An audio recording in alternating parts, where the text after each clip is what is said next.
Bismillahirrahmanirrahim. Assalamualaikum warahmatullahi wabarakatuh. Assalamualaikum warahmatullahi wabarakatuh. Semangat pagi teman-teman semuanya. Alhamdulillah kita bertemu kembali di sharing subuh Ramadan bersama anak Indonesia, dan hari ini adalah hari ke-19 di bulan Ramadan. Masya Allah, tinggal berapa hari lagi kah kita? 11 hari lagi ya Pak Heru ya, kita udah Lebaran dan Ramadan sudah meninggalkan kita. Nah, di hari ke-19 ini bagaimanakah perubahan pada diri kita? Pokoknya tiap hari saya akan mengingatkan teman-teman semua tentang perubahan diri, karena itu juga sebenarnya pengingat buat saya pribadi. Jangan sampai ketika Ramadan akan berlalu kurang sehari lagi atau sudah berlalu, kita baru sadar bahwa selama bulan Ramadan kita tidak melakukan perubahan, tidak merupakan banyak kegiatan, tidak melakukan banyak kebaikan misalnya. Kalau misalnya seperti yang Bang Safik sampaikan di hari kedua Ramadan ya, kita itu jangan lebay, jangan bermalas. Lebay di sini artinya bermalas-malasan gitu. Jadi ketika bulan mentang-mentang puasa gitu ya, karena puasa kita jadi nggak mau beraktivitas gitu, karena lemes, karena puasa, nanti takut nggak kuat dan lain-lain. Justru di bulan Ramadan ini kita perbanyak, kita harus aktif gitu ya, karena sekecil perbuatan kecil kita yang sekecil zarab itu pun sama Allah dihitung, dan apalagi di bulan Ramadan dilipat gandakan gitu. Jangan sampai kita tuh tidak menyanyiakan kesempatan yang luar biasa ini gitu. Karena dalam 12 bulan cuma 1 bulan aja yang pahala kita tuh dilipat gandakan seperti itu. Jadi mari kita teman-teman semuanya cek lagi diri kita sendiri, perubahan kita selama ini, selama 19 hari di bulan Ramadan kita sudah ada perubahan belum nih gitu. Target-target yang ingin kita capai di Ramadan tahun ini sudah ada yang sudah tercapai belum? Ada yang belum tercapai belum gitu kan? Jadi marilah kita bareng-bareng mengingatkan diri. Bagi teman-teman ya, tolong sharingnya di grup Telegram maupun pas sesi Zoom seperti ini, silahkan banget ya. Dan masukan-masukannya juga buat kami semuanya sebagai pelaksana, silakan banget gitu. Kami sangat menanti, sangat mengharapkan masukan dari teman-teman agar kedepannya lebih baik. Karena insya Allah setelah sesi sharing subuh Ramadan ini kita akan lanjut di story morning. Gitu. Itu pembukaan dari saya. Alhamdulillah di hari pagi ini kita akan bahas surat Al-Kafirun bersama Pak Heru. Nah, di quote-nya Pak Heru aja ini udah nampol dan ketabok-tabok gitu kan. Tempat sholatnya sama, apakah yang disembahnya juga sama gitu. Nah, bagaimana nih penjabaran atau sharing bareng Pak Heru, bagaimana nih gitu menurut Pak Heru tentang surat Al-Kafirun ini. Mangga Pak Heru, waktu dan tempat kami persilakan Pak. Baik.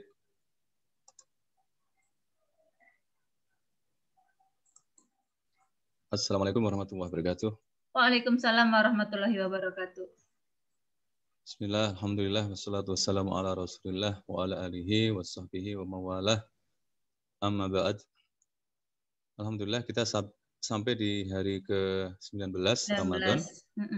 Alhamdulillah. Dan insya Allah kita berusaha supaya hari-hari selama di bulan Ramadan ini kita awali dengan Al-Quran. Walaupun sholat subuh juga pasti sudah baca Al-Quran. Tadi imam di masjid itu mengingatkan saya karena surat yang dibaca adalah surat tentang yang pernah dibahas Ustadz Nu'man, yaitu tentang bagaimana kita kalau ketemu orang yang jahil, qalu salama. Jadi kita mengucapkan salam atau kita berperilaku yang bisa membuat suasana menjadi aman, adem, selamat gitu ya. Karena kalau sudah ketemu orang jahil itu memang ya udah gitu. Ya gimana lagi gitu. Memang seperti itu. Itu ujian atau cobaan yang ada di depan kita. Dulu waktu kecil, waktu SD itu saya pernah ketemu sama teman di kampung ya. Jadi teman di kampung itu waktu kita ngobrol-ngobrol sampai membahas masalah pelajaran gitu kan. Nah, dia itu punya pendapat bahwa 1 kilometer itu 600 meter. Jadi ya awalnya kita nggak ngeh gitu ya, nggak ngeh maksudnya nggak ngeh kalau dia itu ya kayak gitu maksudnya. Tapi yang lain mencoba enggak ini loh 1 meter itu 100 meter, ya kan? Terus 1 desimeter itu 10 meter, terus 1 hektometer 100.000 meter. Nah kalau 1 kilometer itu 1.000 meter. Enggak, 1 kilometer itu 600 gitu kan. Ya udah, yaitu qalu salama gitu kan. Kalau udah gitu kan kita mau ngapain lagi gitu. Itu cerita dari habis sholat subuh tadi pagi di masjid yang mengingatkan saya pada peristiwa itu ya, peristiwa waktu saya kecil dulu itu. Ya, masih ingat persis orangnya siapa, namanya siapa, walaupun sekarang udah nggak pernah ketemu lagi, tapi masih ingat persis. Nah, teman-teman yang dirahmati Allah, insya Allah kita akan bahas surat Al-Kafirun pada kesempatan pagi hari ini. Kenapa Al-Kafirun? Nah, waktu itu ceritanya gini, mungkin Ustadz Umar juga sama ya, di Bayyinah TV itu kalau teman-teman lihat di situ ada surah-surah yang dijelaskan oleh Ustadz Umar, semuanya sudah dijelaskan, paling tidak di concise commentary, itu dari mulai juz 1 sampai juz 30 sudah lengkap. Jadi kalau ada yang membutuhkan misalnya penjelasan tentang surah tertentu dan ayat tertentu, ya tinggal visit aja bayyinahtv.com di bagian Quran, di bagian concise commentary, itu semua udah full, udah lengkap. Tapi selain itu, Ustadz Numan juga punya pembahasan khusus yang lebih mendalam, yang lebih digging deep gitu, sampai ke mutiara-mutiaranya itu, sampai di dasar lautan. Biasanya kan orang-orang yang diving, saya punya teman dulu di waktu tugas di luar negeri, ada teman yang suka diving sampai ke Indonesia. Jadi kita nyambung. Jadi dia aslinya dari Swiss, tapi dia suka diving di berbagai negara, termasuk di Indonesia. Nah itu dia menunjukkan di laptopnya itu foto-foto keindahan dasar lautan gitu. Waduh pemandangannya begitu indah. Pada saat diving itu dia ambil gambarnya dan di kedalaman yang dalam itu memang pemandangannya luar biasa ya. Nah di Bayyinah TV itu divingnya adalah di Perluk. Jadi kalau tadi concise commentary udah full, 30 juz sudah tersedia, mau surat apa, mau ayat berapa sudah ada. Tapi kalau ayat-ayat yang dibahas lebih dalam, lebih tajam lagi, lebih digging deep lagi itu adanya di Perluk. Nah, di Perluk belum semuanya. Jadi hanya surah-surah tertentu yang Ustadz sasar gitu, dipelajari lebih dulu atau dibahas lebih dulu sampai mendalam. Ya di antaranya Al-Baqarah, Ali Imran gitu kan. Terus yang di juz 30 itu sudah ada pembahasan yang lebih mendalam.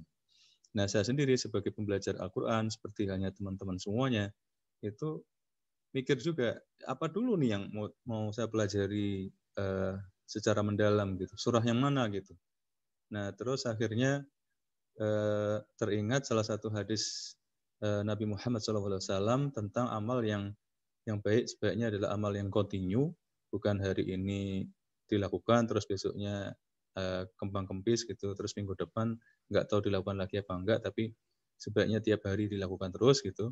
Itu salah satunya adalah sholat witir di samping puasa yang 3 hari itu, yang puasa sunnah 3 hari selain di bulan Ramadan. Nah, sholat witir itu yang besarnya dari sholat witir itu kita juga pelajari bahwa yang sering dibaca oleh Rasulullah untuk sholat witir adalah Quran surah Al-A'la ya kan, terus Al-Kafirun dan Al-Ikhlas. Makanya waktu itu terus wah ini tiga surah ini harus dikejar dulu nih untuk dipelajari karena kan selalu dibiasakan gitu kan. Nah, terutama adalah Al-Kafirun dan Qulhu karena selain di sholat witir, Al-Kafirun dan Qulhu itu selalu kita baca di sholat-sholat sunnah kita, ya kan. Terus juga kalau kita umroh misalnya, umroh itu juga disunahkan di situ sholat 2 rakaatnya apa? Ya membaca Al-Kafirun dan Al-Ikhlas, ya kan. Qul ya Al-Kafirun sama Qulhu di depan Ka'bah, ya kan. Makanya ini menjadi surah yang saya secara pribadi harus pelajari dulu gitu, harus lihat, harus catat gitu, dan harus belajar lebih dalam, baik itu di perluk maupun di tafsir dan sebagainya. Itu sebenarnya riwayat atau cerita dari pengalaman saya pribadi tentang surah yang harus saya kejar untuk dipahami lebih dulu. Nah, kemarin saya lihat kok di listnya Teknifah, waduh, itu SSR list dari sharing subuh Ramadan itu Al-Kafirun kok belum ada gitu. Makanya terus ketika ada kesempatan untuk jadi cadangan, ya udah saya mencadangkan diri gitu untuk membahas. Tapi ini posisinya tetap cadangan ya. Jadi ternyata jadi gitu, cadangan yang akhirnya jadi. Nah, sekarang saya mohon izin screen. Teknifah boleh yang dari Bisa Pak, udah on. Laptop yang satunya. Bentar. Saya share screen dari yang sini. Sharing screen. Share. Ini sekarang udah kelihatan ya? Iya, udah.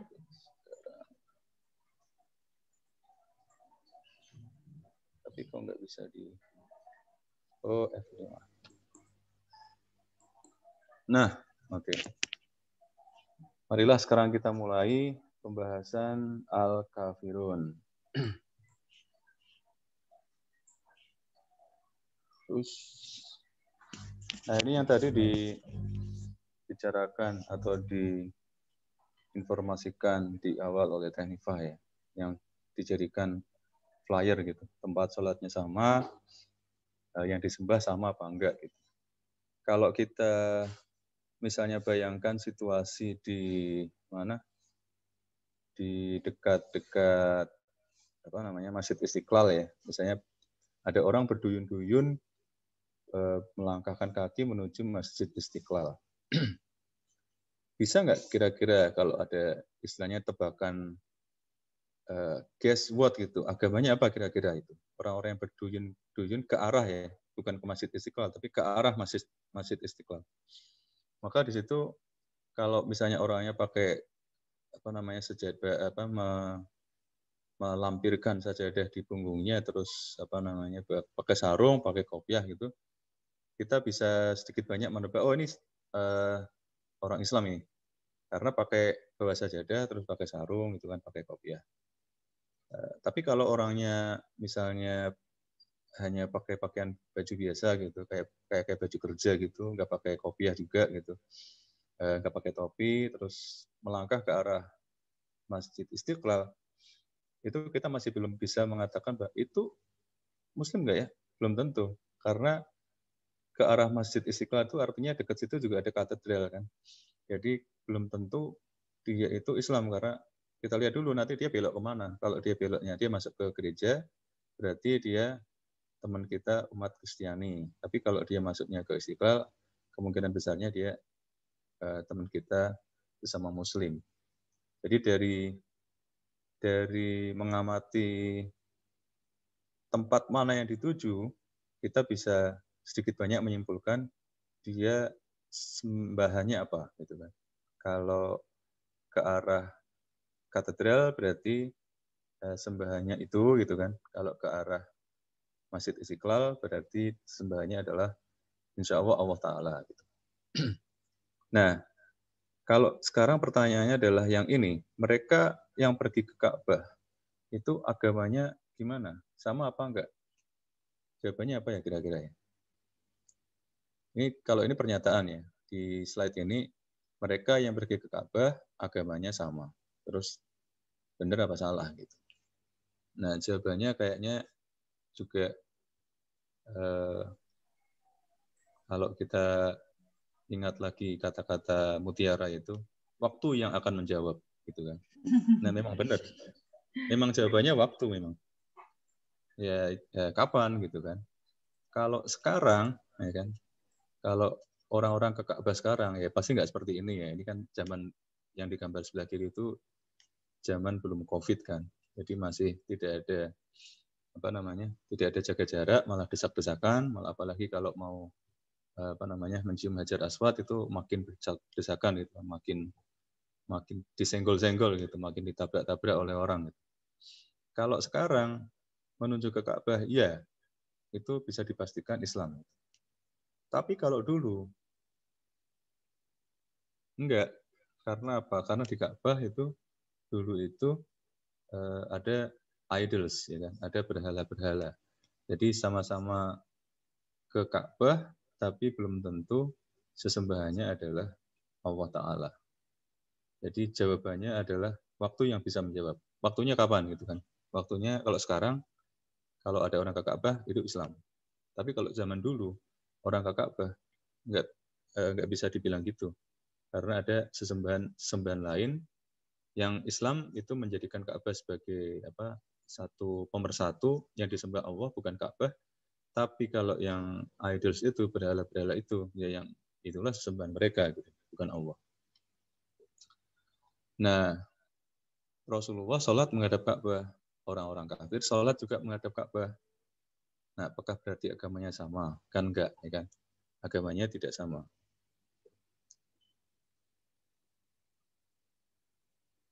Agamanya berbeda. Karena tata caranya pun berbeda, sembahyangnya berbeda, agamanya berbeda, yang disembah juga berbeda. Nah, ini ditegaskan di surah Al-Kafirun dengan ayatnya yang kedua dan ayat yang ketiga. Walaupun ayat yang ketiga nanti diulang kan ya. Bila a'budu ma ta'budun, aku tidak menyembah apa yang kamu sembah. Wala antum abidu nama a'bud. Kamu dan kamu, wala dan tidak ya, antum kamu. Dan kamu tidak menyembah apa yang aku sembah. Jadi ini tegas, beda sembahyangnya, beda yang disembah. Jadi yang disembah, kalau Rasulullah SAW sudah jelas yang disembah adalah Allah. Tapi kalau orang-orang yang datangnya ke arah Ka'bah tadi, itu ada berhala-berhala atau idols, ya itulah yang disembah, bukan Allah. Nah, ini ada sesuatu yang sangat cantik. Nah, ini kalau kita belajar dari Bayyinah TV di Perluk, ya kita bisa ketemu hal-hal seperti ini. Kecantikan atau keindahan ayat-ayat Allah yang terangkai dari surah-surah Al-Quran yang ternyata masih ada kesinambungan, sambung menyambung menjadi satu. Kalau Indonesia itu dari Sabang sampai Merauke gitu ya. Kalau ini dari ayat surah-surah sebelumnya, sebelum Al-Kafirun surah 109, sebelumnya Al-Kautsar 108 dan Al-Maun 107, itu ada kesinambungan. Apa hubungannya? Apa kesinambungannya? Apa continuity atau kontinuitas dari surah dan ayat-ayat itu? Di Al-Maun Quran surat 107 itu ada cerita tentang orang yang sholat juga gitu. Tapi yang disembah siapa gitu kan? Jadi alladzina hum yura'un. Jadi mereka adalah mereka yang sholatnya itu adalah untuk pamer ya kan, untuk popularitas, untuk pencitraan dan lain-lain. Jadi bukan untuk Allah.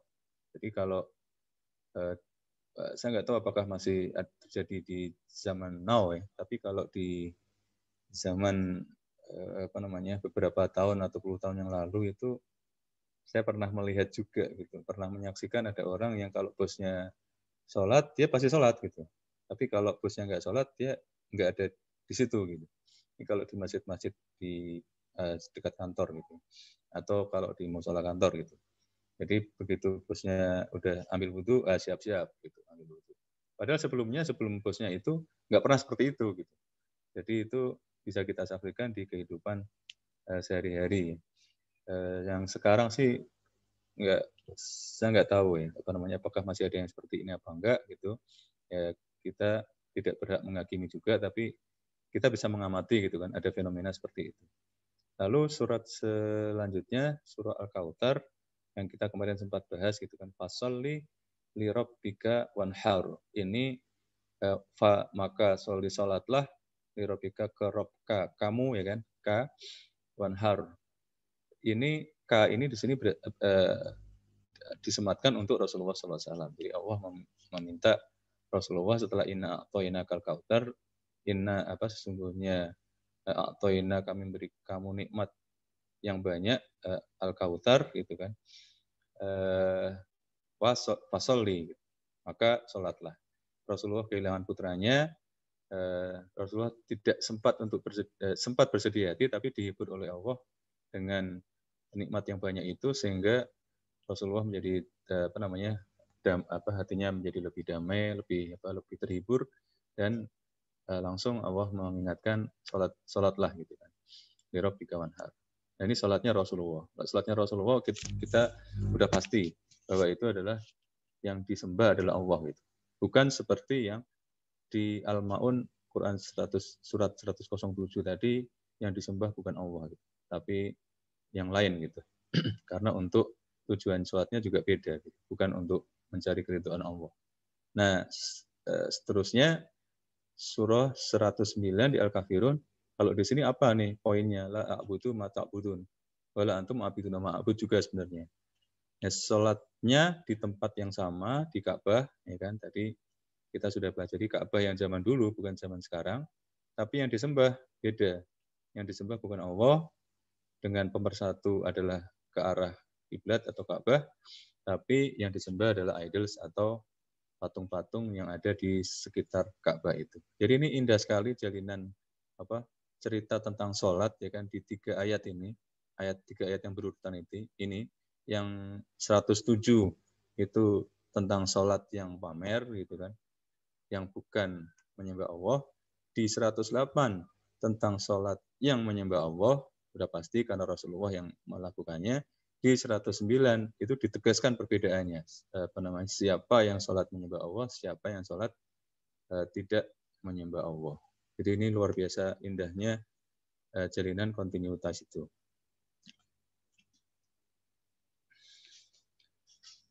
Jadi poin pertamanya adalah yang barusan kita bahas, yaitu kontinuitas dari surah-surah yang ada di Al-Quran, yang temanya adalah tema yang kontras, dari surat 107, 108, 109 tadi. Kontras ini artinya apa?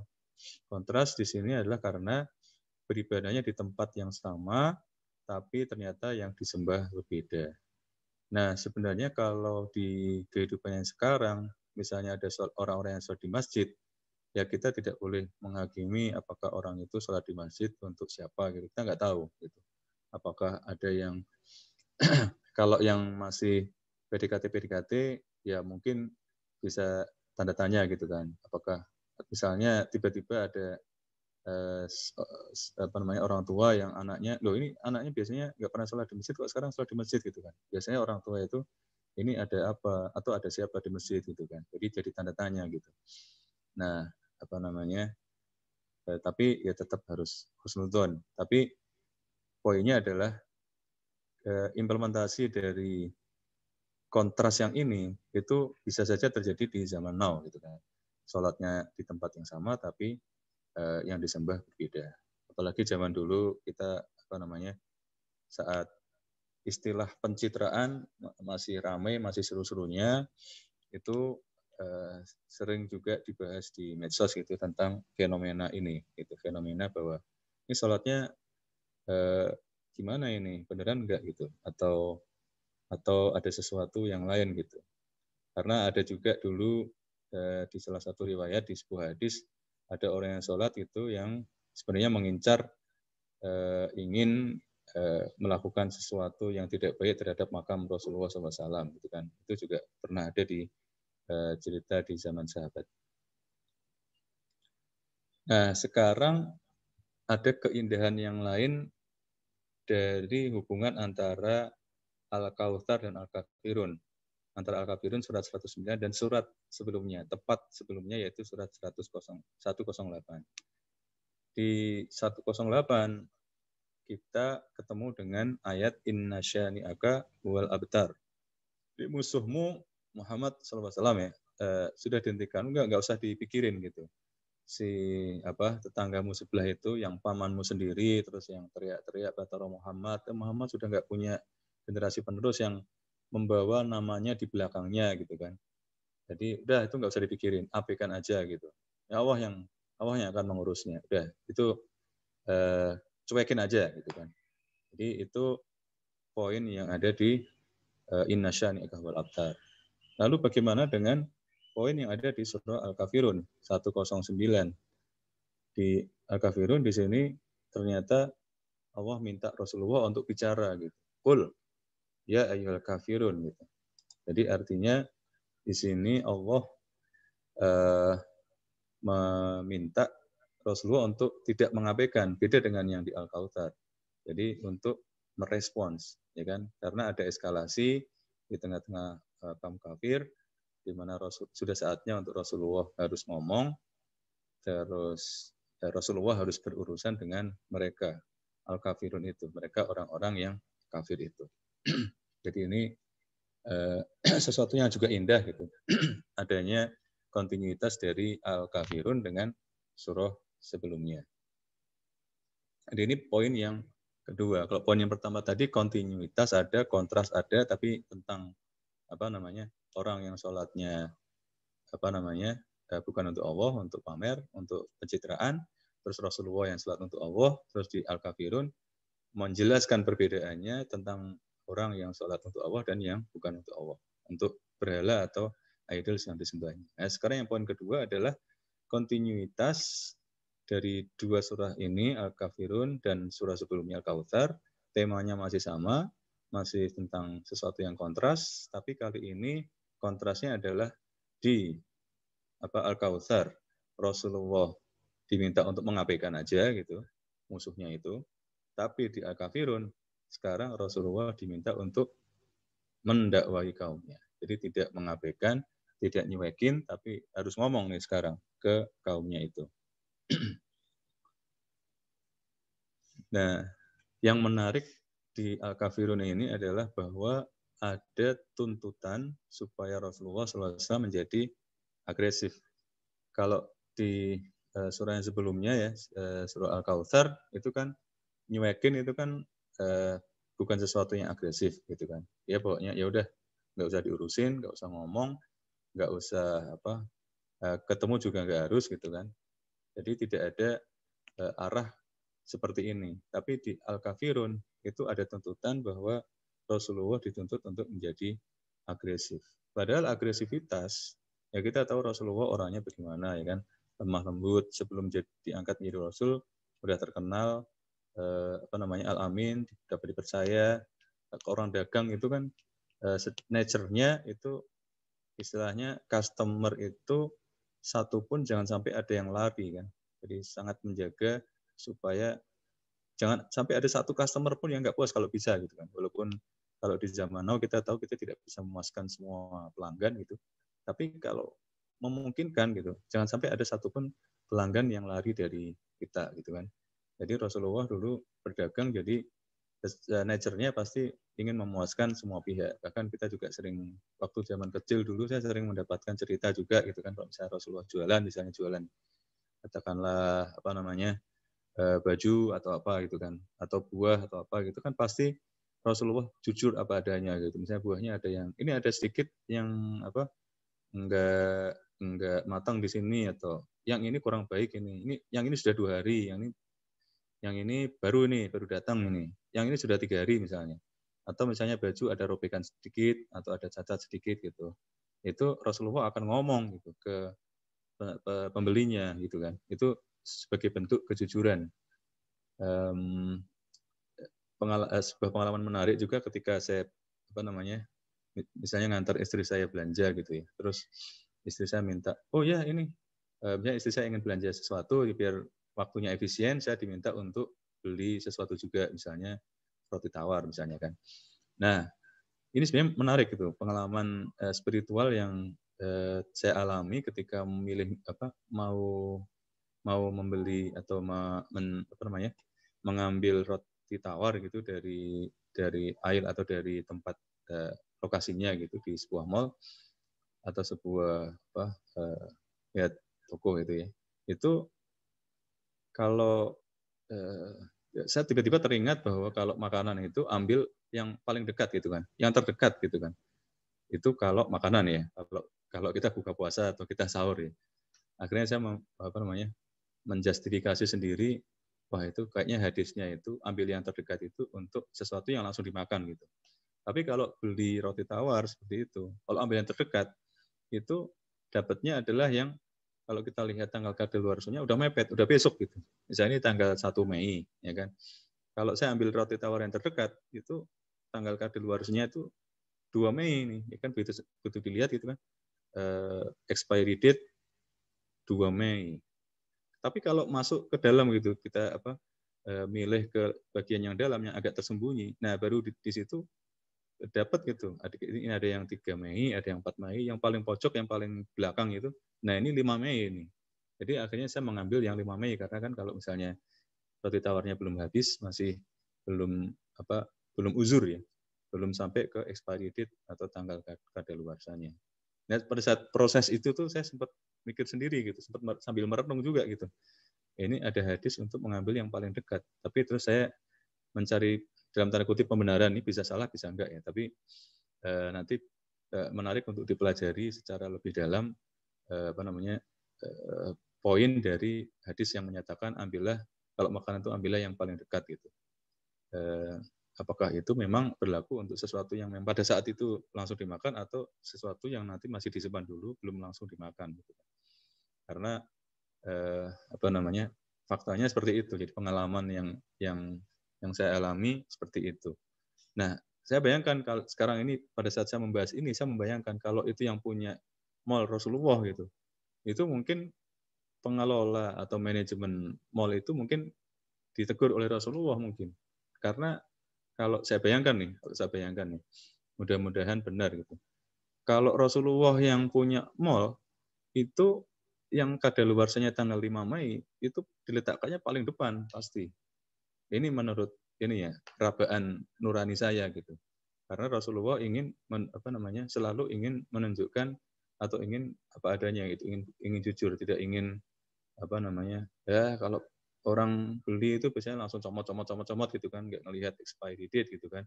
Udah yang expiry date-nya besok taruh aja yang paling depan gitu, biar diambil duluan gitu. Rasulullah kayaknya nggak seperti itu. Gitu. Rasulullah kayaknya justru sebaliknya, yang expiry date-nya besok gitu, taruh yang paling belakang gitu, supaya susah dijangkau oleh para pembeli. Itu kacamata saya. Mudah-mudahan kalau jualan seperti itu malah barokah kan, karena Allah tidak pernah tidur gitu. Nah itu seperti itulah akhlak Rasulullah sehingga Rasulullah tidak mungkin kita bayangkan menjadi orang yang agresif gitu kan. Karena agresivitas memang bukan sesuatu yang umum untuk seorang nabi. Ya termasuk Nabi Musa yang menonjok terus yang ditonjok meninggal gitu kan. Itu bukan agresivitas asli karena sesuatu ada kondisi, ada konteks yang terjadi pada saat itu sehingga Nabi Musa harus melakukan yang demikian kan. Jadi itu bukan bawaan bayinya nggak seperti itu. Para nabi itu tidak agresif. Nah, sekarang kita melihat agresivitas dari sisi cara berbicara. Jadi di Al-Kafirun ini, Qul ya ayyuhal kafirun ini, itu unik ya. Jadi cara berbicaranya itu enggak sama dengan cara berbicara nabi-nabi secara umum. Atau Rasulullah juga termasuk dari bagian itu. Tapi nabi-nabi yang lain yang sebelum Rasulullah itu cara berbicaranya enggak seperti itu. Jadi ya ayyuhal kafirun itu benar-benar unik. Kata-kata ini, ayyuhal kafirun ini, yang ada highlight kuning itu, ayyuhal kafirun itu tidak ditemukan di bagian lain di Al-Quran. Nah, kalau ada statement seperti ini, enaknya itu kalau kita belajar dari Bayyinah TV, kita bisa pause dulu nih. Ustadz pada saat mengatakan hal ini ya, kata-kata ayyuhal kafirun tidak ditemukan di bagian lain di Al-Quran. Stop dulu nih, pause dulu. Asik nih. Asiknya kenapa? Karena kita bisa ngecek gitu. Benar nggak sih ayyuhal kafirun itu hanya ada kata-kata ayyuhal kafirun itu hanya ada di Quran surat Al-Kafirun ini. Ini bisa kita cek secara sederhana ya kan.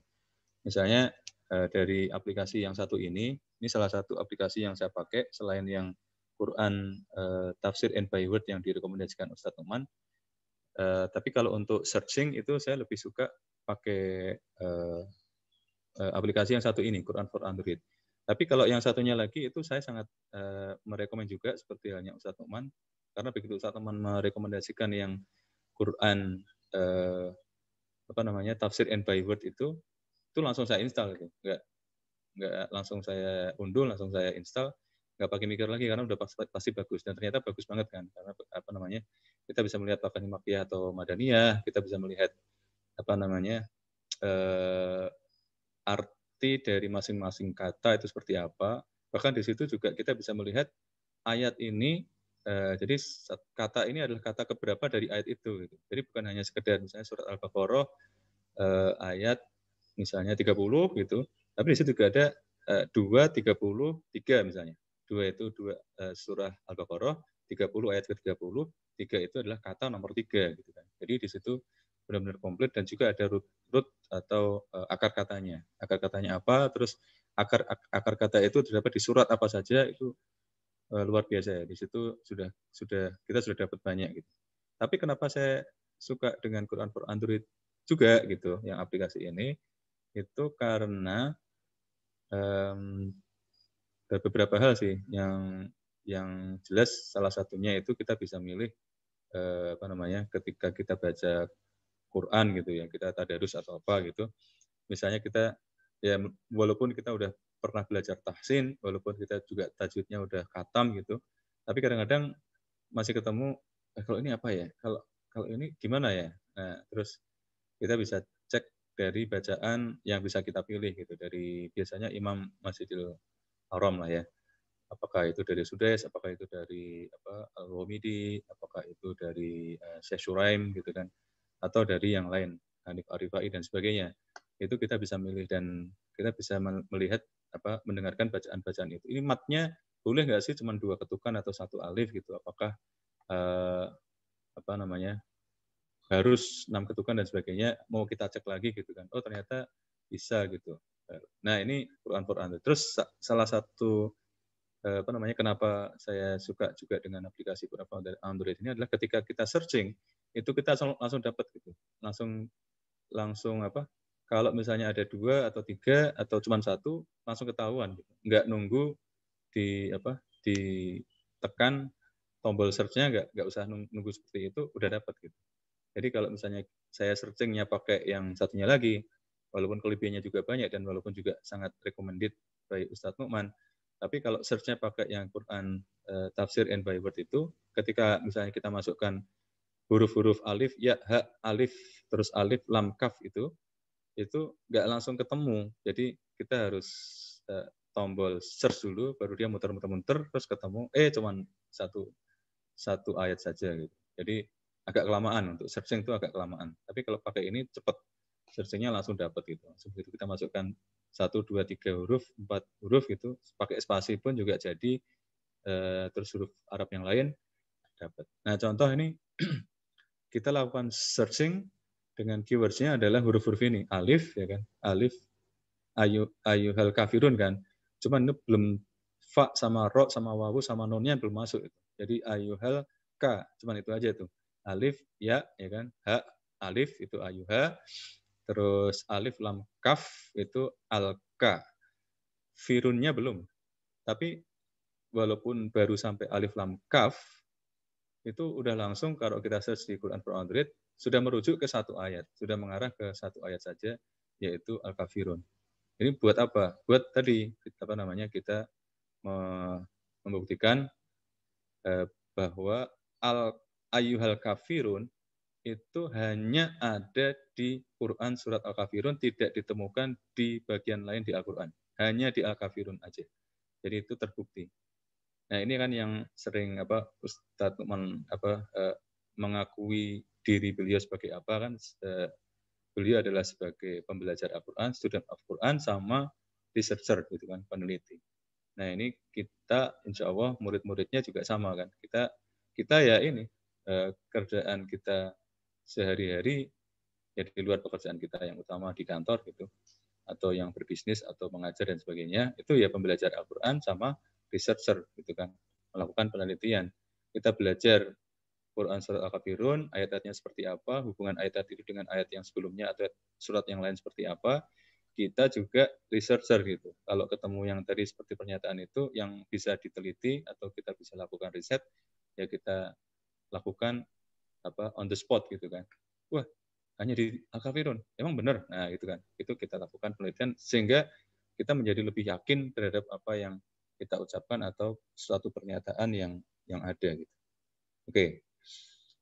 Nah, kita kembali ke Ayyuhal Kafirun tadi. Unik, ya kan? Dan hanya ada di Quran surat Al-Kafirun. Kata-kata Ayyuhal Kafirun. Jadi khusus ada di surat ini. Nah, itu apa sebenarnya? Poinnya gitu. Yaitu kata-kata itu merupakan penanda kebencian yang memuncak gitu. Sudah nggak bisa ditahan-tahan lagi. Itu adalah Ayyuhal Kafirun. Jadi sudah maksimal, sudah pol gitu kan. Tidak ada jalan untuk kembali. Jadi benar-benar ini orang kafir yang mengerikan lah, musuh-musuh yang benar-benar the best of the best enemy gitulah ya. Terus bagaimana dengan kata-kata lain yang ada di Al-Quran yang umum, yang bukan Ayyuhal Kafirun? Nabi-nabi itu biasanya cara memanggil kaumnya itu seperti apa? Ya itu secara umum ya qaumi gitu kan, ya ayyuhan nas gitu kan, my nation, kaumku, bangsaku gitu kan, my people, itu yang umum di Al-Quran. Jadi makanya ini beda, ya kan, unik.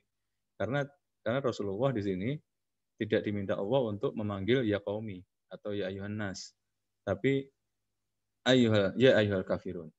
Jadi sesuatu yang benar-benar unik dan hanya ada di Quran surah Al-Kafirun. Ayyuhal kafirun itu hanya ada di surah Al-Kafirun. Nah, sekarang kita bahas lebih dalam lagi poin berikutnya, yaitu bahwa ya ayyuhal kafirun itu adalah sebuah cara yang sangat kuat untuk menyatakan aku tuh udah nggak peduli lagi sama kamu sekarang. Dan kamu juga tidak perlu peduli sama aku. Kita berpisah jalan. Sampai di sini aja. Dan udah gitu, itu masih ditajamkan lagi, masih di gaspol gitu kan di akhir surahnya, yaitu di surat ke-6 karena ayat ke-6, karena Al-Kafirun ini ada 6 ayat, lakum dinukum waliyadin. Ini benar-benar kuat menyatakan bahwa udah deh, kita udahan aja gitu. Jadi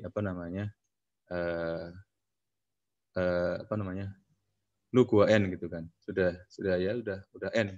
Udah nggak ada lagi ceritanya bahwa kamu akan menyembah Tuhanku gitu kan, dan tidak ada ceritanya juga bahwa aku akan menyembah Tuhanmu.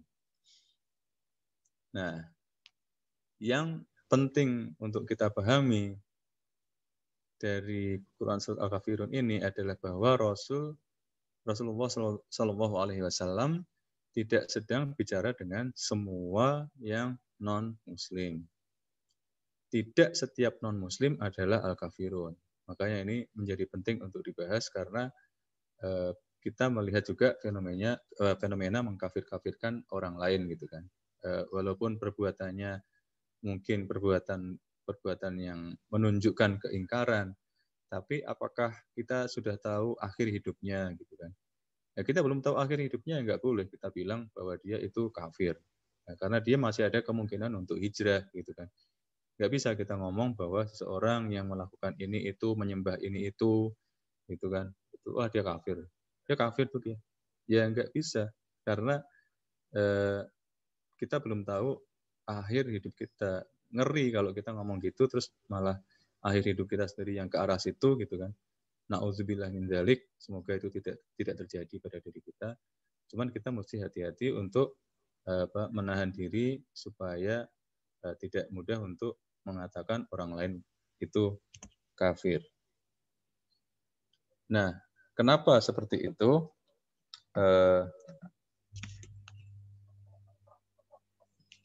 Maaf nih baterainya lowbat. Nah, kenapa seperti itu? Al-Kafirun itu beda dengan non-Muslim. Iya, beda. mungkin kita punya family ya, di garis keturunan ayah atau garis keturunan kakek atau nenek kita, atau garis keturunan kakek atau nenek istri kita gitu, pasangan kita, atau garis keturunan ayahnya lagi dari kakek kita, atau ayah ibunya lagi dari kakek atau nenek dari istri kita. Mungkin ada yang non-muslim, atau mungkin ada juga tetangga kita yang di sebelah rumah kiri kanan gitu ya, yang non-muslim, atau mungkin teman di kantor atau di bisnis gitu yang juga non-muslim. Nah, mereka itu semuanya bukanlah al-kafirun. Nah, mengapa? Nah, nanti akan dibahas. Jadi nggak sekarang. Ini buat yang nanti bertahan sampai akhir aja gitu. Ini apa namanya? Bonus buat yang masih sabar. Kemarin kita sudah belajar sabar kan. Jadi kalau pengen tahu kenapa kok kita nggak boleh mengatakan teman-teman yang muslim kita di tetangga, di kantor, di keluarga itu sebagai al-kafirun gitu, ya nanti ada bonus di akhir. Nah, sebelum kita memahami kenapa kita tidak boleh mengatakan mereka itu kafir atau mereka itu al-kafirun, kita memahami dulu sosiologi dari orang Arab. Tapi ini mau saya cek dulu, masih bisa terus atau mau dibuka komentar dulu atau sharing teman-teman yang lain dulu? Kalau misalnya ada yang mau bertanya maupun sharing, silakan nanti sama Pak Heru bisa langsung dijawab. Tapi kalau misalnya belum ada, bisa lanjut, Pak. Oke, kita lanjut dulu ya. Ya. Jadi kita sampai di tadi apa? Sosiolog. Kenapa kita nggak boleh mengatakan orang Muslim itu orang-orang yang tetangga kita yang non Muslim atau saudara atau teman kantor yang non Muslim itu kafir atau al-kafirun? Kenapa nggak boleh seperti itu? Kita tunda gitu kan.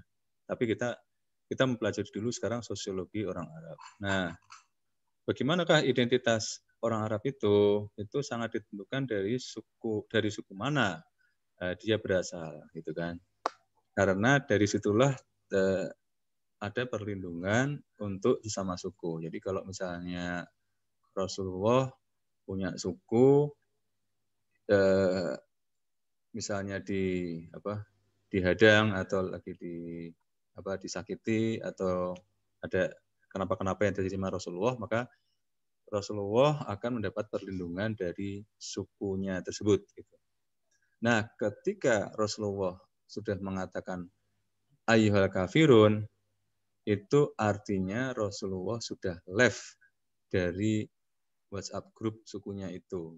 Jadi sudah enggak lagi menjadi bagian dari suku itu, yang itu artinya Rasulullah sudah tidak lagi terlindungi. Jadi sudah dalam keadaan expose atau terekspos. Jadi kalau ada apa-apa, ya udah itu urusannya Rasulullah sendiri gitu. Jadi sudah nggak ada lagi di backup gitu ya, tidak punya backing dari sukunya. Jadi ketika Rasulullah mengatakan al-kafirun, itu artinya Rasulullah sudah mendeklarasikan sebuah perang sosial, bukan perang fisik ya, bukan pakai pedang atau pakai panah, terus pakai kuda-kuda dan sebagainya, enggak. Tapi ini pernyataan Rasulullah itu merupakan sebuah deklarasi terjadinya perang sosial atau social war.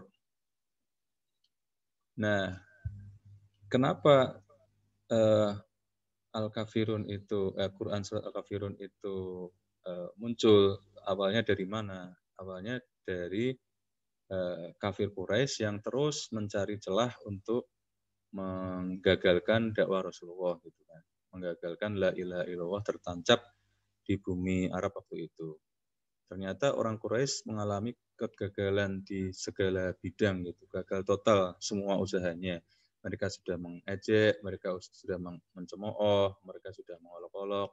Ya kita ingat lagi Al-Kautsar kan, Rasulullah punya anak yang meninggal, tapi tetangga sebelah rumah, pamannya sendiri malah mengejek gitu, ya kan. Padahal kalau orang yang beradab di dunia ini, perang dunia sekalipun gitu, ketika mendengar jenderal ini anaknya meninggal, yuk kita berhenti dulu 3 hari misalnya untuk menghormati jenderal musuh yang sedang bergabung karena putranya meninggal, gitu kan. Dan meninggalnya juga bukan karena serangan ya, tapi memang meninggal gitu. Tapi dihormati gitu. Itu aja masih beradab gitu. Walaupun setelah 3 hari perang lagi gitu, perang dilanjutkan. Tapi ini lebih tidak beradab kan, pamannya Rasulullah sendiri, tetangganya juga, tapi seperti itu. Tapi itu gagal gitu. Inna toinaka kautsar turun, Rasulullah tersenyum gitu kan, dan Rasulullah malah fasalli rabbika wanhar, inna syanikah wal abtar, urusannya Allah, udah itu nggak usah diurusi orang yang menyakitimu itu. Usaha menyakiti batin tidak berhasil, usaha menyakiti secara fisik juga tidak berhasil. Ya, kita kan juga, saya waktu kecil pernah mendengar Rasulullah cerita Rasulullah itu kalau dilempari kotoran atau dilempari batu, tapi ketika orang yang melempari itu sakit, Rasulullah yang pertama menengok orang itu gitu. Jadi usaha menyakiti secara fisik juga tidak berhasil. Makanya kafir Quraisy mencari cara bagaimana cara yang halus atau cara yang lunak untuk bisa menghadang perjuangan Rasulullah. Itu dilukiskan di Quran surat Qalam surah ke-68 ayat 9. Waddu law tudhinu fayudhinun. Jadi kan bisa kita pakai Ka'bah barengan gitu kan. Ini artinya mereka ingin engkau waddu law tudhinu fayudhinun, mereka ingin engkau melunak, maka mereka melunak. Jadi mereka pakai taktik melunak. Merekanya yang melunak, menjadi lunak, supaya dengan itu diharapkan Rasulullah menjadi lunak. Ini salah satunya ini ya. Ini kan bisa Ka'bah dipakai barengan. Ayo kita pakai Ka'bah barengan. Yuk gitu kan. Solidaritasnya kita jaga, solidaritas Arab gitu kan. Nah, ini contoh-contoh negosiasi ala Quraisy ya. Oke, ini kalau mereka panggil kan Muhammad, kalau kita pakai sallallahu alaihi wasallam. Oke Muhammad, kita akan menyembah apa yang kamu sembah deh. Oke deh, kita ngalah gitu kan. Kita siap untuk sholat sebagaimana kamu juga sholat. Kita akan ikut agama kamu.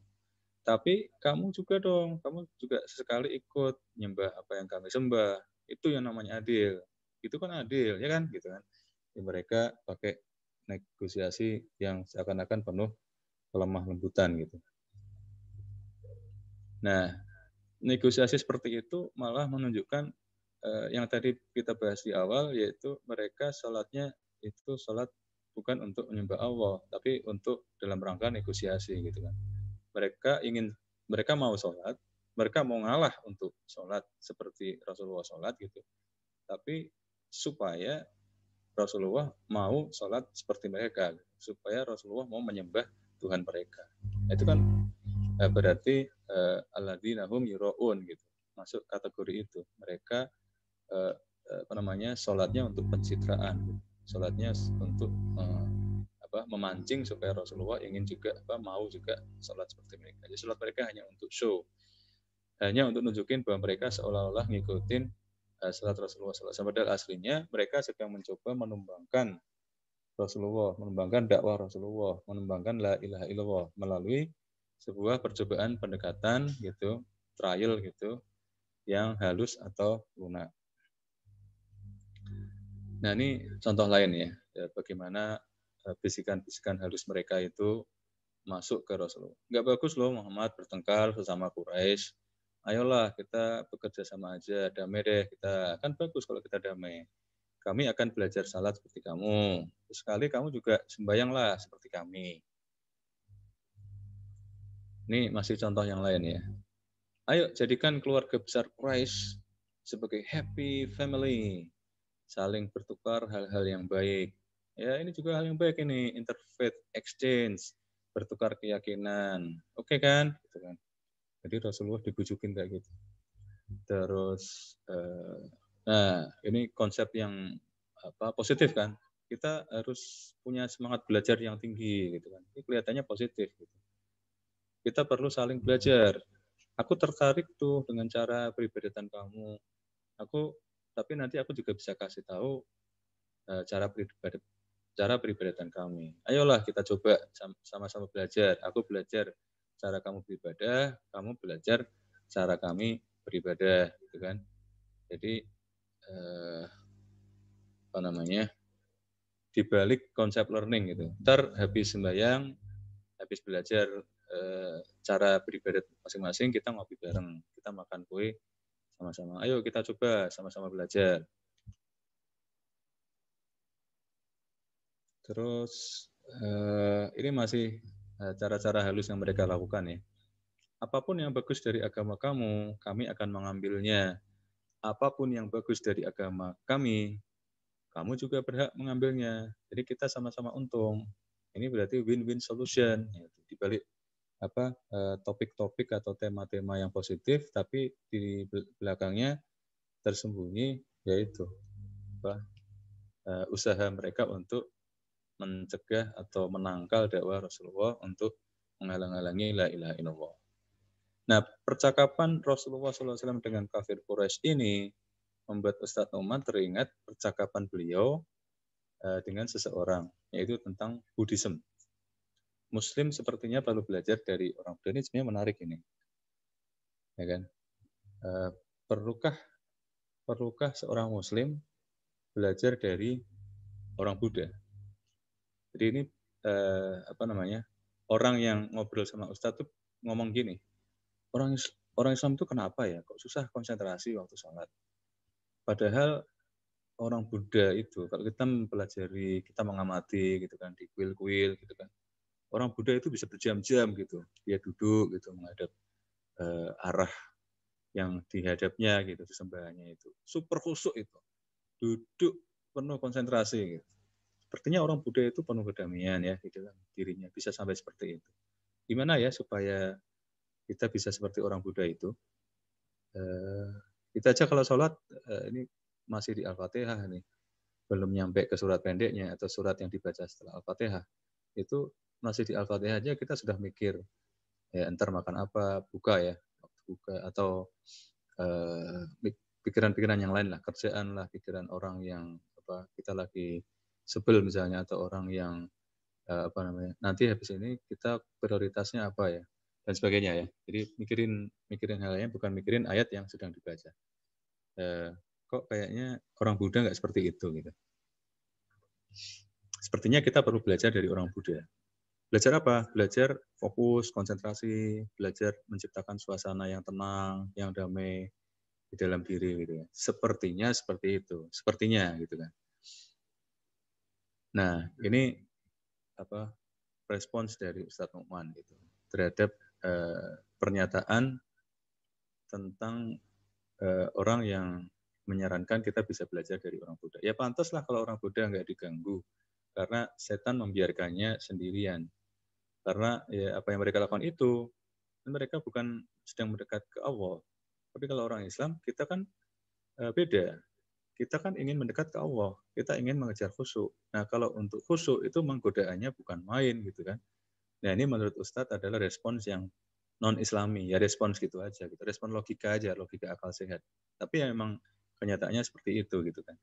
Saya pernah sholat di sebuah masjid, yang di masjid itu, ini waktu masih belum zamannya pandemi ya, masih sekarang kan working from home, tapi zamannya working from office, waktu masih ngantor di Talavera itu, di belakangnya itu ada masjid yang kalau sebelum sholat itu ada doa khusus untuk supaya khusyuk, dan termasuk membaca qul a'udzu birabbin nas malikin nas ilahin nas min syarril waswasil khannas alladzi yuwaswisu fi sudurin nas minal jinnati wan nas. Itu sebelum Allahu Akbar, sebelum takbiratul ihram, itu ada pakai acara baca seperti itu dulu gitu.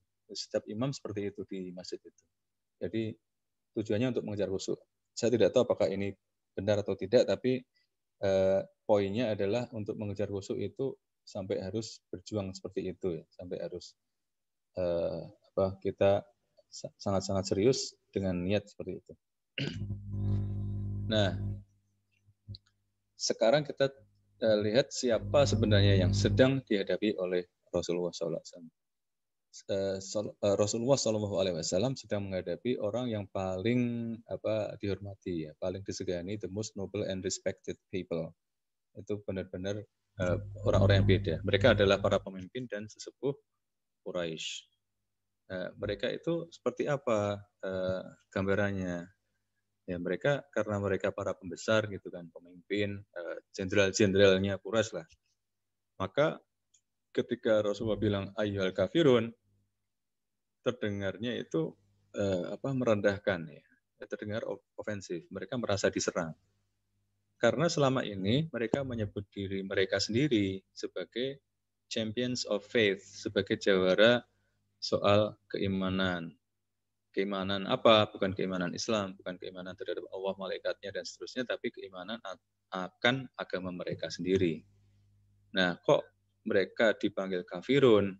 Nah, ini sama aja dengan menyebut bahwa mereka itu nggak punya keimanan, gitu kan. Padahal mereka jagonya keimanan, gitu, menurut mereka. Tapi terus sekarang dibilang oleh Rasulullah mereka nggak punya keimanan. Jadi kata-kata tegas dari Rasulullah, kata-kata yang tadi kita sudah bahas tentang agresivitas kan, ini sangat agresif, itu kata-kata itu seperti silet yang membuat mereka tersayat-sayat harga dirinya. Itulah apalagi itu pemimpin atau pembesar Quraisy.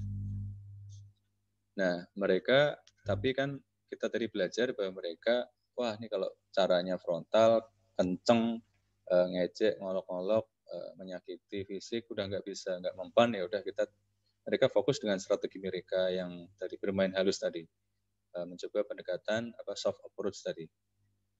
Rasulullah, kamu mereka nggak bilang Rasulullah ya, mereka bilang Muhammad kan, Muhammad kamu submisif aja, nggak usah macam-macam, dan kamu submisifnya cuma satu aja, nggak usah ke semuanya, cukup tunjukkan rasa hormat kamu kepada satu atau dua patung atau idols aja gitu kan. Mereka masih menawarkan seperti itu. Maka kalau kamu bisa seperti itu, nggak usah semuanya, nggak usah semua patung, satu aja, maka kami akan menerima kamu sebagai nabi. Nah, disinilah surah ini datang, lalu Jibril datang bersama surah ini sebagai respons atas mereka yang berharap bisa bernegosiasi. Rasulullah pun membacakan keseluruhan surah Al-Kafirun itu 6 ayat, termasuk di dalamnya ada satu ayat yang diulang 2 kali itu. A'udzubillahi minasyaitonirrajim. Bismillahirrahmanirrahim. Qul ya ayyuhal kafirun la a'budu ma ta'budun wa la antum 'abiduna ma a'bud wa la ana 'abidun ma 'abadtum wala antum 'abiduna ma a'bud lakum dinukum waliyadin. Nah, Ustaz Ahmad juga pernah di salah satu kajian yang lain ngomong seperti ngomong seperti apa yang ada di surah Al-Kafirun itu seperti kita sedang sambil memukul-mukul meja. Ya ayyuhal kafirun la a'budu ma ta'budun wala antum 'abiduna ma a'bud. Seperti itu ya, jadi tekanannya karena agresif. Tadi kita sudah bicara tentang agresivitas. Seperti itu. Wala antum abiduna ma a'bud lakum dinukum waliyadin. Jadi seperti itu. Jadi mereka dari situ merasa tersayat-sayat, tapi mereka masih mencoba pendekatan yang soft. Nah, tentang alif lam mim, ini bonusnya udah mulai keluar. Tadi saya menyanyikan bonus untuk yang masih bertahan sampai berarti 6:30 lebih ini buat teman-teman. Tadi kan ada pertanyaan kan tentang kok nggak boleh sih kita tetangga kita yang non muslim, famili kita yang non muslim, teman-teman kita kantor dan sebagainya, teman sekolah gitu ya yang non muslim kita panggil kafir gitu atau al kafirun. Nah disinilah jawabannya dari tafsir Al-Qurtubi tentang alif lam yang ada di al kafirun, kan ada alif lamnya itu, bukan ya ayyuha kafirun tanpa al kan, tapi pakai alif lam. Al-Qurtubi berkomentar tentang alif lam di Qul ya ayyuhal kafirun. Alif lam di Al-Kafirun adalah untuk specific group of disbelievers, bukan all disbelievers. Jadi ya yang ini. Jadi orang kafir yang ini yang sedang dihadapi Rasulullah SAW ini bukan kafir yang di luar ini gitu. Jadi bukan semua orang kafir. Ini jawaban kenapa kita tidak boleh menyebut non-muslim yang hidup bersama-sama kita saat ini itu sebagai kafir. Walaupun ada juga penjelasan lain gitu kan ya, oh kafir itu kan halus sebenarnya, itu kan arti katanya menutupi, enggak juga gitu. Kalau kita mau belajar Al-Quran dari Al-Kafirun, maka penjelasannya bukan seperti itu. Jadi karena kita nggak tahu akhir hidup mereka seperti apa. Nah, kenapa ini kok disebut kafir? Karena bukankah mereka juga waktu itu masih hidup? Kan waktu itu Rasulullah ngomong ke mereka. Jadi karena mereka ada di hadapan Rasulullah, mendengarkan ucapan Rasulullah, berarti kan mereka masih hidup. Kok mereka boleh disebut kafir? Ya karena itu ke Allah. Kan Allah yang bilang. Kul, katakanlah. Ya kan? Allah yang minta ke Rasulullah. Allah yang bisa memastikan bahwa mereka itu nanti matinya mati kafir. Gitu. Nggak akan hijrah mereka itu. Itu Allah yang. Kecuali kalau sekarang di tahun 2021, Allah menyatakan, kul, katakanlah temanmu, teman sekolahmu, teman kantormu, tanggamu, keluargamu yang masih non muslim, masih belum, itu mereka kafir. Nah, kecuali kalau Allah bilang seperti itu, baru kita boleh bilang mereka itu kafir. Tapi kan sudah nggak ada lagi nabi dan rasul, sudah nggak ada lagi revelation, wahyu atau ayat yang turun gitu kan. Jadi ya nggak bisa kita bilang seperti itu. Ini hanya berlaku di saat itu, di konteks saat itu aja. Nah, kita bahas lebih dalam ini argumentasinya. Jadi Allah lah yang tahu persis bahwa mereka mati kafir. Mereka tidak mungkin berubah menjadi muslim. Mereka akan mati sebagai orang kafir. Dan Allah yang tahu bahwa mereka itu stubborn gitu kan. Mereka keras kepala. Mereka itu kafir permanen. Mereka itu kafir abadi.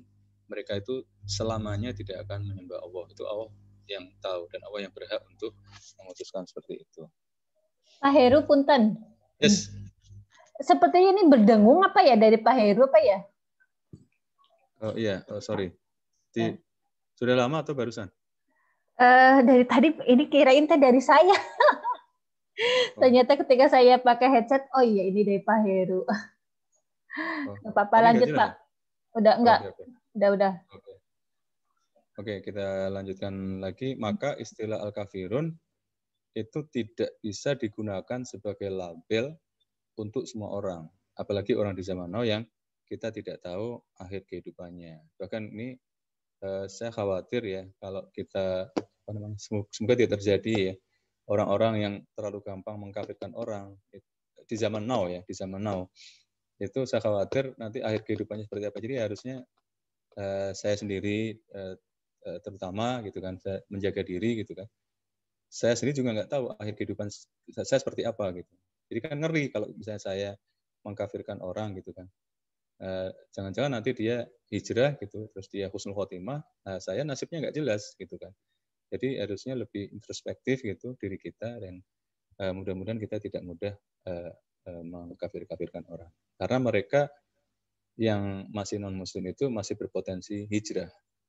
Jadi ada orang-orang yang awalnya tidak beriman, lalu hijrah dan menjadi beriman. Itu sudah banyak contohnya. Di Indonesia banyak contohnya, di luar negeri banyak contohnya, di Eropa banyak contohnya, di Amerika juga kita bisa melihat contoh-contoh. Ya kalau misalnya kita pergi ke YouTube terus kita search convert to Islam gitu kan, ketemu kan itu banyak contoh di mana.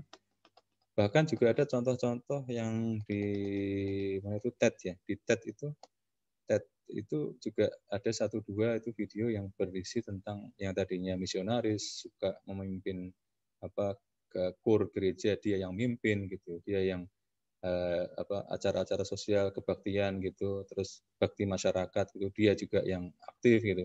Tapi akhirnya dia menemukan kebenaran dan dia pernah bilang ke dirinya sendiri, aku punya satu pertanyaan ini ke pendeta, kalau pendeta nggak bisa jawab, aku akan masuk Islam gitu. Akhirnya benar, pendeta itu nggak bisa jawab dan akhirnya dia convert to Islam. Nah itu kisah-kisah itu banyak gitu kan. Masih punya mereka itu potensi untuk hijrah. Saat mereka belum beriman, kita nggak boleh menyebutnya kafir atau al-kafirun karena akan ada kontradiksi dengan isi surah ini, surah al-kafirun. Nah, yang boleh memberi cap kafir, yang boleh memberi label al-kafirun hanya Allah. Hanya Allah yang berhak mengatakan kul. Katakan, wahai Muhammad, saat itu Rasulullah SAW diminta Allah untuk mengatakannya, ya ayyuhal kafirun. Kata yang unik yang hanya ada di Quran surat Al-Kafirun, tidak ada di surat-surat lainnya di Al-Quran. Manusia tidak boleh mengkafirkan manusia yang lain. Hanya Allah yang punya hak prerogatif untuk memberi label kafir. Bahkan Rasulullah pun tidak pernah kan, kecuali disuruh Allah. Gitu. Kecuali pada saat datang kul ya ayyuhal kafirun, baru Rasulullah ngomong ya ayyuhal kafirun. Buktinya tidak ada ayat lain di surah yang lain yang menyebutkan adanya ya ayyuhal kafirun. Jadi ini semakin nyata gitu. Buktinya semakin nyata. Allah lah yang Maha tahu. Allah tahu apa yang tersimpan di dalam hati. Allah tahu apa yang terjadi di masa depan. Manusia itu tidak tahu, maka manusia tidak boleh mengatakan kamu tidak akan pernah menjadi muslim, misalnya seperti itu. Manusia nggak boleh bilang gitu. Tapi kalau Allah boleh bilang begitu. Itu saja dulu Teh sementara yang bisa saya bagikan. Saya kembalikan ke Teh Nifah. Baik, terima kasih banyak Pak Heru atas penjelasannya ya yang luar biasa. Ini ada dari Mbak Wisti sharing. Saya mentadaburi quote dari Pak Heru yang di flyer. Kalau diterapkan di zaman Rasulullah ya, memang konteksnya adalah untuk orang-orang kafir. Namun jika diterapkan saat ini, saya memikirkan bahwa orang yang pergi ke masjid yang sama, belum tentu mereka menyembah Tuhan yang sama. Bisa jadi orang yang ke masjid, tapi mereka menyembah penilaian orang. Mereka ke masjid yang sama, namun yang mereka cari ada status sosial, bukan wajah Allah. Saya jadi merasa harus selalu meneliti hati saya untuk menyelamatkan diri dari penyembahan kepada selain Allah. Dan saya benar gitu, setuju gitu ya tentang apa yang disampaikan Mbak Wisti ini juga penyampaian dari Pak Heru pagi ini itu benar-benar buat sangat-sangat untuk mengoreksi kita gitu, untuk mengevaluasi kira-kira ketika kita beribadah kita menyembah benar-benar kepada Allah atau enggak nih gitu ketika kita ke masjid gitu. Bagaimana dengan teman-teman yang lain? Adakah yang mau sharing, mau bertanya atau mau menambahkan? Silakan ya Pak Heru ya. Silakan.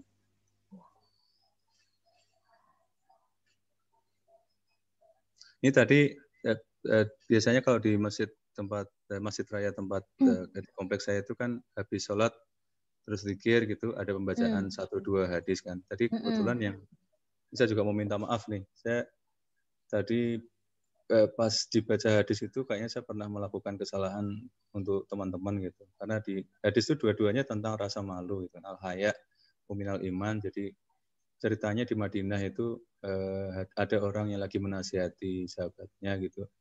Kamu tuh jangan pemalu gitu kan. Nah, Rasulullah dengar itu, tapi terus Rasulullah mengoreksi. Sebenarnya pemalu itu ada baiknya karena sebagian dari iman gitu kan.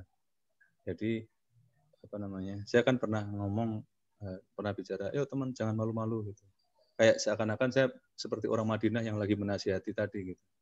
Padahal malu itu sebagian dari ada kebaikan di dalamnya gitu. Iya. Itu hadis yang tadi pas dibaca gitu terus tiba-tiba saya teringat, ini saya harus minta maaf. Malah saya terima kasih ini diingatkan. Tapi maksudnya kalau saya khawatir juga gara-gara saya ngomong ini nanti nggak ada yang sharing gitu ya. Jadi terbalik. Jadi nggak termotivasi untuk sharing. Iya. Ya gitu, begitu benar sih Pak Heru. Bagaimana teman-teman yang lainnya? Ada yang mau sharing, mau bertanya, mangga. Mungkin sharing tentang ada pengalaman di lingkungannya atau diri sendiri pernah gitu. Silakan mangga. Di sini ada Mbak Hening, ada Mas Randy Nur.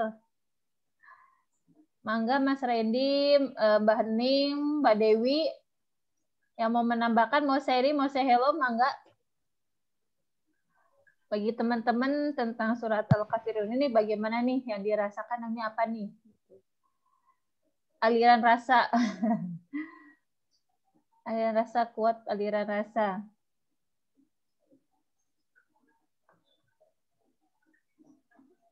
Bagaimana teman-teman? Nggak ada yang bertanya? Atau mungkin Pak Heru yang akan mengasih pertanyaan ke kita? Kalau nggak ada yang ini baru mungkin sepertiga ya. Mungkin Tanifa juga bisa mencatat sebagai utang. Saya paling suka kalau utang-utang kayak gini. Jadi, udah saya catat Pak, tapi masuk di story morning. Ya, itu yang kita pelajari bersama pagi ini itu kira-kira baru sepertiga dari sepertiganya ya dari saat Al-Kafirun pembahasan ini ya dari pembahasan yang di Perluk ya belum maksimal. Oke, mungkin teman-teman masih perlu merenungi gitu ya Pak ya. Mungkin nggak ada yang bertanya, mungkin kita semua juga, saya sendiri juga, iya ya, benar juga ya. Jangan-jangan aku pernah nih. Jadi ketika saya mungkin gitu ya, ketika kita sholat berjamaah gitu atau ke masjid ngaji bareng-bareng sama teman-teman, itu niatnya itu bukan karena karena Allah, mungkin misalnya ntar kalau aku nggak ke masjid ntar aku dikeluarin dari geng misalnya, dari kelompok itu gitu. Terus kalau misalnya gitu, dan contoh-contoh lain yang memang saya sering bukan sering sih, pernah gitu ya, dari masih di kalangan keluarga gitu ya, kenapa sih selalu ngikut-ngikutin ke sana gitu ya, terus ya iyalah gitu ya, kalau misalnya nggak ngikut gitu ya ntar aku ketinggalan berita atau kurang update gitu Pak.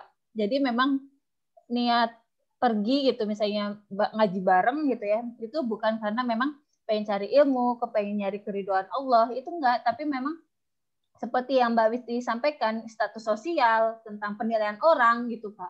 Itu yang benar-benar kadang di kita itu kita tuh nggak sadar gitu Pak. Ternyata oh iya ya, pernah kita tuh secuil pernah merasakan pernah niatnya itu nggak benar gitu. Itu benar. Jadi mudah-mudahan ya dengan sharing Pak Heru pagi ini kita tuh makin bisa memperbaiki niat kita ketika kita beribadah, mau ke masjid maupun kita di rumah. Ini dari Mbak Siti, kenapa Al-Kafirun dimulai kata kul, nggak langsung ya ayyuhal kafirun? Gimana Pak? Nah, ini pertanyaan yang keren ya. Terima kasih Mbak Siti. Pertanyaan ini leads to sebuah sikap yang solid gitu dari diri kita untuk justru mengingatkan diri kita untuk tidak mudah mengkafirkan orang yang masih non muslim yang hidup di zaman now, karena kita belum tahu akhir kesudahan hidupnya. Karena dengan kata kul ini menunjukkan bahwa Rasulullah pun gitu kan, itu benar-benar diminta untuk mengatakannya oleh Allah gitu. Dan Rasulullah tidak pernah mengatakan kata-kata itu. Jadi benar-benar tertib administrasi, tertib hukum gitu kan, tertib revelation. Jadi Rasulullah tidak mengucapkan kata-kata yang bertentangan dengan apa yang Allah firmankan atau Allah gariskan gitu kan. Jadi ya ngikutin aja gitu, tinggal ngikutin. Katakan Rasulullah. Jadi Masya Allah, ini saya tidak berhak untuk membayangkan saya sebagai Rasulullah kan. Sama sekali kita sama-sama murid Ustadz Nu'man juga gitu kan. Kita berabad jaraknya dari Rasulullah juga. Tapi kalau kita coba bayangkan, begitu cool gitu kan. Berarti kalau kita ini membayangkan kita sebagai Rasulullah gitu. Berarti sudah saatnya nih mengatakannya gitu kan. Jadi kan Rasulullah itu kan, kalau saya juga pernah diskusi dengan Mas Fikri Ibrahim itu, Rasulullah itu kan orangnya sangat sayang, sangat lembut, sangat ingin orang-orang itu banyak yang masuk ke surga gitu kan, sama-sama. Ayo kita diajak gitu. Dan kalau dakwahnya ditolak itu Rasulullah sedih gitu. Sedihnya bukan karena ditolaknya, bukan karena penolakannya, tapi ya Allah nanti gimana nasibnya dia gitu. Nanti kalau dibakar gitu. Jadi makanya Mas Wildan ya, Syekh Wildan itu juga nggak boleh dipanggil saya. Ya Pak Wildan. Bang Wildan. Bang Wildan. Itu kan sampai bisa menghayati seperti itu sampai nangis gitu kan, karena ya Rasulullah juga pasti akan meneteskan air mata kalau ini gimana sih, udah maaf nih laptop yang satunya lowet.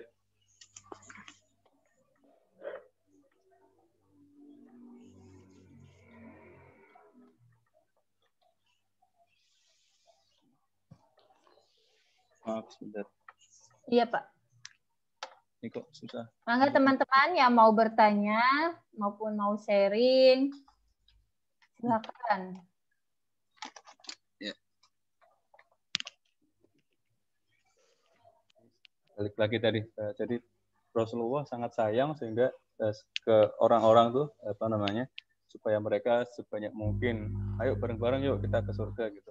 Terus ketika ada yang nolak gitu, terus ada yang malah mencaci maki dan sebagainya. Enggak masalah cacian makian itu, ejekan itu, lemparan itu enggak masalah, tapi yang masalah adalah nasib kamu nanti gimana gitu. Jadi Masya Allah gitu, begitu sayangnya Rasulullah, begitu itu kan turun kan, ya ayyuhal kafirun, itu kan sebelum Rasulullah mengatakannya itu kan pasti ada sepersekian detik Rasulullah pasti menyadari, aduh ini sudah saatnya ya gitu. Jadi kita kan bisa membayangkan juga mungkin Rasulullah juga sedih harus mengatakan itu. Aduh ternyata sudah diketok palu nih, vonisnya udah datang nih, tok gitu kan. Itu ya udah gitu. Kan Rasulullah juga tidak ya Allah izinkan aku untuk enggak juga gitu kan. Karena begitu sudah Allah gitu, ya udah berarti waduh ya udah nih aku harus agresif gitu. Itu bukan sifat alami Rasulullah gitu kan. Jadi itu sih Mbak Tani Pak yang justru ya. Terus ini dari Mbak Siti lagi, berarti khusus untuk kaum kafir Quraisy ya Pak? Ya, itu spesifik tadi seperti yang kita sudah bahas di Tafsir Al-Qurtubi, itu spesifik group of disbelievers gitu. Jadi enggak sembarang orang. Jadi kita juga. Baik, terima kasih Pak Heru. Ini soalnya sudah jam 7 kurang 5. Alhamdulillah. Kita dicukupkan ya Pak ya sharing subuhnya. Ya. Oke, baik. Ya. Terima kasih. Terima kasih banyak kepada Pak Heru, jazakallahu khairan katsiran atas sharing subuh pagi ini terkait tentang surat Al-Kafirun. Mudah-mudahan 19 hari kita selama Ramadan ya itu bisa menjadi perenungan buat kita. Dan yang saya rasakan ini ya dari awal sampai hari pagi ini tentang surat Al-Kafirun pagi ini nih ya, kalau kita catat ya dari sesi pertama sampai sekarang itu banyak banget kata-kata sharing-sharing yang itu membuat kita tuh ketabok, ketampar-tampar, ketendang-tendang mungkin gitu ya, ketusuk-tusuk hatinya. Itu banyak banget dari sesi 1 yang Al-Ikhlas, terus Bang Syafiq At-Takasur, terus Al-Zazalah, terus tambah lagi An-Naziat. Aduh, itu luar biasa banget. Dan kemarin ditambah lagi tentang bagaimana ini ya yang Mas Indra menata hati ya. Bagaimana kita tentang menata hati, luar biasa banget sharing subuh Ramadan kali ini tuh lengkap gitu. Jadi banyak banget motivasi-motivasi dari teman-teman yang sharing dan teman-teman yang bertanya, itu jadi buat kita semua jadi sebuah perenungan gitu. Jadi ketika tidak ada yang bertanya, bagi saya dan teman-teman yang ngisi itu tidak masalah ya Pak ya. Seperti yang Bang Syafiq sampaikan, tidak ada pertanyaan, semoga sharingnya itu teman-teman itu sedang merenungi gitu ya. Tidak apa-apa kalau tidak ada pertanyaan, tapi semoga apa yang disampaikan sama teman-teman semuanya itu sebagai bahan perenungan. Semoga kita menjadi diri yang lebih baik dari yang kemarin, dan Ramadan tahun ini itu juga lebih baik dari yang kemarin. Seperti itu. Dan insya Allah setelah selesai bulan Ramadan kita akan tetap lanjut. Tapi kalau nggak salah seminggu sekali ya Pak ya, insya Allah ya Pak ya, story morning. Agar kenapa kita tetap lanjut gitu ya, agar semangat kita itu terus ada terus, dan kita itu kan sifatnya pelupa. Siapa yang kemarin share ya, Bang Syafiq apa ya, jadi manusia itu pelupa gitu. Jadi kalau kita nggak dimotivasi, nggak diingatkan lagi, kita akan ya udah gitu, Ramadan udah lewat, udah selesai, ya udah gitu ya, pelan-pelan kehapus lagi semangatnya, dari segi imannya turun lagi. Nah, itu kita agar motivasi kita agar keimanan kita, semangat kita terus membara terus kita terus termotivasi terus diingatkan terus, maka kita akan bikin story morning. Grupnya tetap sama di grup Telegram yang sekarang ada, cuma harinya yang berbeda. Itu aja dari kami. Jazakumullah khairan katsiran buat teman-teman yang sudah setia standby di ruang Zoom pagi ini ya bersama kami. Dan karena waktunya sudah siangnya, udah mau jam 7, maka sharing subuh pagi ini kami cukupkan sampai di sini. Mari kita tutup sharing subuh pagi dengan bacaan hamdalah, alhamdulillahirabbil alamin, dan doa penutup majelis. Subhanakallahumma wa bihamdika asyhadu an la ilaha illa anta astaghfiruka wa atubu ilaik. Billahi taufiq wal hidayah. Wassalamualaikum warahmatullahi wabarakatuh. Waalaikumsalam warahmatullahi wabarakatuh.